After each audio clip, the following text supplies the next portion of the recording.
Já vai chegando, já vai deixando o like para ajudar a gente no alcance desse vídeo.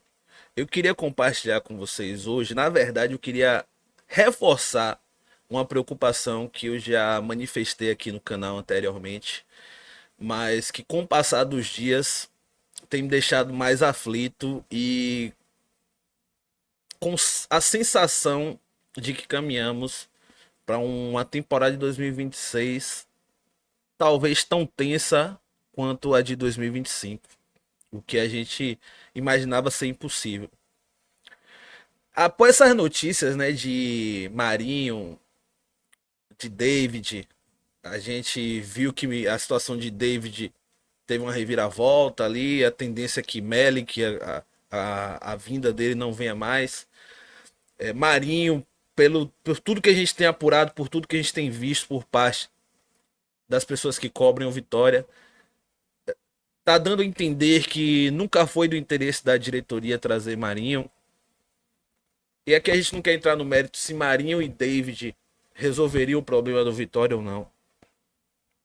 Eu queria manifestar uma preocupação do ponto de vista dos números das estatísticas que eu acho que ninguém tá parando para observar sobre esse prisma. Eu já falei aqui antes, não sei se vocês já ouviram, o Vitória tem o terceiro pior ataque do ano de 2025 no Campeonato Brasileiro.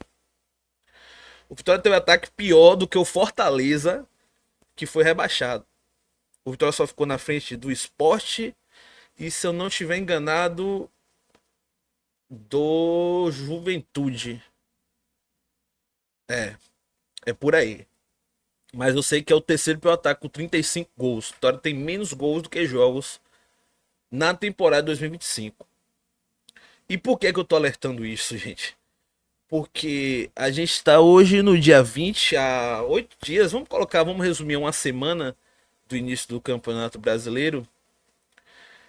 E a tendência é que o Vitória inicie o campeonato com rigorosamente o mesmíssimo time do meio para frente. Porque o Vitória não contratou absolutamente ninguém. Zero pessoas foram contratadas, zero atletas foram contratados do meio para frente. Pode reparar todas as contratações. Vitória contratou zagueiro, Richelli, contratou lateral direito, Matheus Silva, né? Mateuzinho, que agora vai ser chamado Matheus Silva para não confundir. Vitória contratou volante, Kaique Gonçalves. Vitória provavelmente vai anunciar, não sei se a altura desse vídeo já vai ter anunciado, Martínez, que é um volante. Quem mais que veio, gente? Tá faltando alguém? Só foram esses, né? Do meio para frente, ninguém. Centroavante, reserva de Kaiser, ou um cara para colocar Kaiser na reserva, não veio. Ponta para ser reserva de Eric, ou para colocar Eric na reserva, não veio. Jogador para jogar do lado esquerdo, do lado de Cantar a Pedra, ou para ser reserva de Cantar a Pedra, ou para jogar no lugar dele, para colocar Cantar a Pedra no branco, não veio. E meia para jogar no lugar de Mateuzinho, ou ser reserva de Mateuzinho, não veio.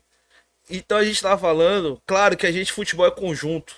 Eu tô fazendo esse recorte aqui para vocês entenderem, né? Eu sei que vocês vão entender o que eu tô falando. Muita gente vai, mas futebol, o ataque às vezes depende, beleza. Houveram reforços importantes, houveram. Estamos pregando paciência, estamos. Mas me causa um temor muito grande ver que a maioria dos nossos concorrentes da Série A estão se reforçando, estão trazendo reforços, principalmente pensados para o setor ofensivo. Os times estão contratando atacantes, estão contratando meia, e a gente não contratou ninguém do meio para frente. Zero. Isso não preocupa vocês, não, gente? Sinceramente. Porque a gente tem um ataque que foi o setor talvez mais criticado do ano passado. E a gente não pensou em priorizar, reforçar esse setor. Parece que em nenhum momento o Vitória teve o senso de urgência de buscar reforço para esse setor. E vai ficar por isso mesmo. O campeonato vai começar a gente com o mesmo ataque inoperante e pouco efetivo que terminou a temporada 2025, gente. E eu vou falar uma coisa para vocês. Eu separei aqui antes de gravar o vídeo, né, para não falar besteira. Eu separei todas as vitórias do Vitória no ano passado. E assim, na reta final, ali, deixa eu ver, do jogo do Ceará adiante, praticamente quem decidiu os jogos foram os zagueiros e os volantes. Quer ver? E nada contra, tá, gente? Eu gostei da renovação de Eric, gostei da. Eu tenho muita fé em Renato Kaiser, acho ele um bom jogador. Cantada Pedra eu acho jogador muito útil, Mateuzinho eu acho jogador muito útil. Mas, sinceramente, pra mim, nenhum desses quatro, desse quarteto ofensivo aí, deveria ser o titular do Vitória. E eu já falei, no máximo, se você montasse um time de uma qualidade um pouquinho melhor, no máximo Renato Kaiser. Os outros, me perdoe, são jogadores para compor elenco de Série A. São jogadores de Série A para compor elenco.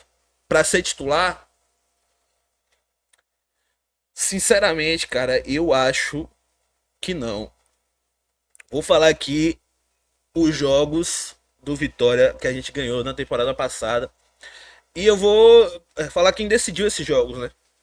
A posição do jogador, claro que dentro desse recorte que a gente está falando, para não se criar uma generalização. Vitória Fortaleza, quem decidiu o jogo foi o Meia, Mateuzinho. Vitória e Vasco, foi aquele jogo que Kaiser estreou e meteu 2 gols, que a gente jogou até com a menos. Quem decidiu foi um atacante. Vitória e Bragantino, 1x0, gol de Kaiser também, atacante. Vitória Atlético Mineiro, foi aquele jogo depois daquele fatídico 8x0 que Eric fez um golaço, atacante. E aí começa. A partir daqui, basicamente os jogos foram decididos por jogadores de outros setores. O jogo contra a filial do Manchester City foi decidido por um lateral, né? Foram 2 gols, 2x1, mas assim, eu vou pegar o gol que decidiu o jogo. Quem decidiu o jogo foi Cáceres. Lateral. Vitória e Santos, foi aquele pênalti lá na Vila Belmiro, primeiro jogo que a gente ganhou fora de casa. Mateuzinho que fez o gol, meia. Vitória Internacional. Não, pera aí, eu falei alguma coisa errada aqui, não? Não, pera aí, eu confundi alguma coisa, assim, não sei que momento foi. Eu fui até o Atlético Mineiro, depois começa Vitória e Ceará. Depois do Atlético Mineiro a gente ganhou contra o Ceará. Tá? Volta um pouquinho aí, antes do jogo contra a filial do Manchester City, a gente havia vencido contra o Ceará, que foi gol de Zé Marcos, o zagueiro que decidiu.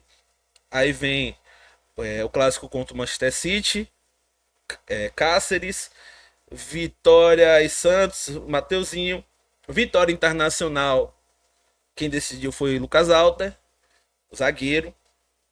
Esporte Vitória, né? Aí foi um jogo de saldo, o Esporte virou time de saldo no final do campeonato. Quem fez os gols nesse jogo foi Cantar a Pedra, acho que foi um gol contra, que foi um chute de Baralhas, né, que desviou, mas não conta. Gol contra, Cantar a Pedra e aquele gol de Renato Kaiser. Aí foram decididos. Foi o último jogo, talvez, decidido por jogadores no meio ofensivo ali.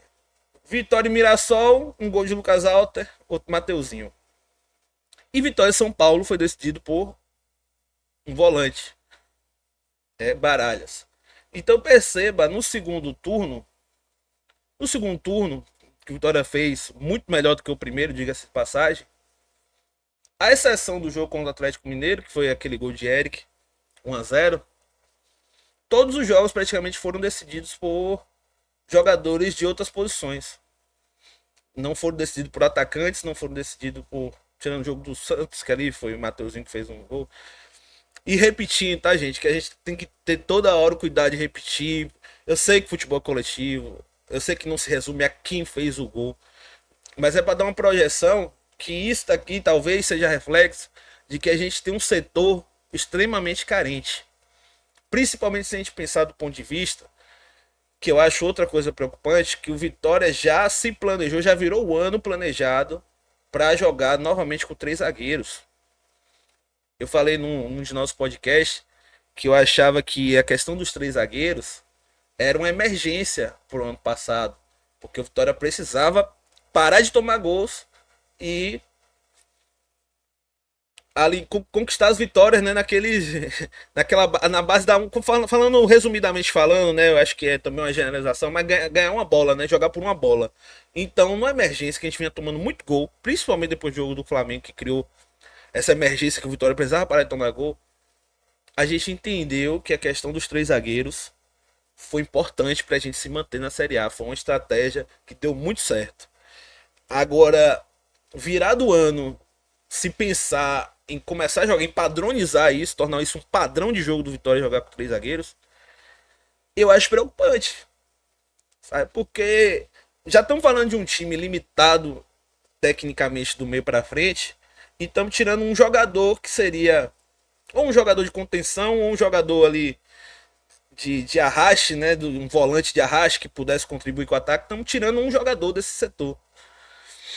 E o Vitória a gente viu as custas de como a gente ganhou os jogos ano passado. Sofrimento os 90 minutos. Não teve um jogo tranquilo. Porque o Vitória não tinha meio para trabalhar a bola, não tinha qualidade para controlar jogo. Então a gente vai passar mais 38 rodadas na base do bufo-bufo, sofrendo nas arquibancadas ou no sofá de nossa sala quando o jogo for fora, ou nos outros estádios quando viajarmos. Novamente, esse é o plano do Vitória para 2026. É uma preocupação, tá, gente? Fala aí se vocês concordam comigo, se vocês discordam de mim, porque eu sempre gosto de analisar sobre esses viés aqui. Eu parei para pensar nisso aqui e falei, caramba. A não ser, né, gente, a assessoria do Vitória.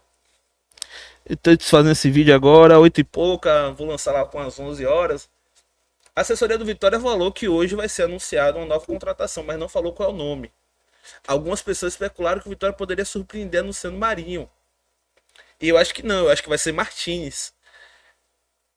Eu acho que não faria sentido, em termos de marketing, anunciar a contratação de Marinho como um mistério. Se fosse anunciar Marinho, o Vitória anunciaria Marinho, e aí o fator de ser Marinho acho que levaria muita gente até o Shopping Paralela. Então acho que não, porque primeiro os indícios apontam que não há interesse na contratação de Marinho, e segundo, eu acho que por termos de marketing seria um erro não anunciar o nome do jogador, porque acho que anunciando faria mais o movimento de interesse em ir até o Sou Mais Vitória do Chaparral seria maior. Mas, enfim, fica aí. Não esquece de deixar o like não, tá, gente? Vou deixar aqui também o Pix do canal para quem quiser ajudar aí a contribuir com qualquer valor pro canal, pra gente se acertar aqui para as próximas viagens, etc. Tamo junto e até o próximo vídeo.